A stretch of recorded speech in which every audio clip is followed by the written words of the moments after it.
My Prodigal Son and Our Journey Together, written for my son, Michael Christopher Cannell. Written by Mike Cannell, his father, and narrated by Jim Taylor. Preface.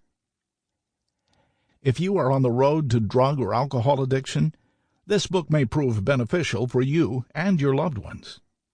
This book sends a warning shot to those traveling down the path of addiction.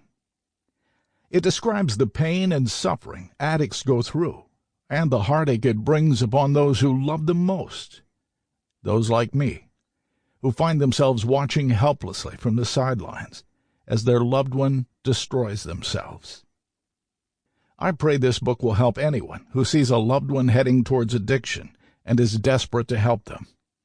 It provides a first-hand account of my son's life, from the beginning to his end. It is written in a relational, casual, and informal manner to make it easy for the reader to identify with and learn from mine and my son's mistakes so they will not be repeated.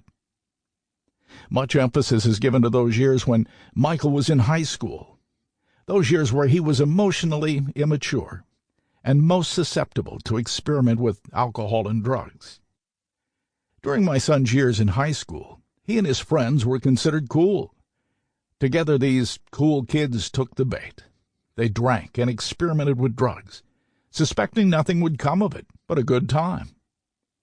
Fast forward just a few years later, when Michael became so intoxicated that he awoke from his blackout to find himself lost behind some stranger's house with no shirt on and ants crawling all over him.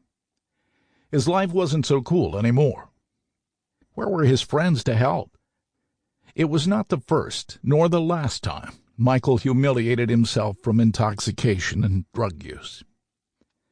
There are many books written by parents of addicted children, some of which gave me hope when Michael was alive. The painful reality of these books was hard for me to swallow. Although they gave me some optimism for my son's recovery, they never gave me what I wanted most.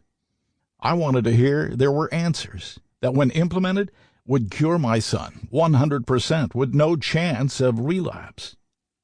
But that isn't reality, no matter how much I prayed and wanted it to be. I empathize with parents who worry about their son or daughter day and night, as I did. I could never relax. During my son's journey, I anticipated the worst every day, every hour, and every minute. When the phone rang, I never knew what to expect, but always assumed the worst. There used to be a public safety broadcast that aired on... Sample complete. Ready to continue?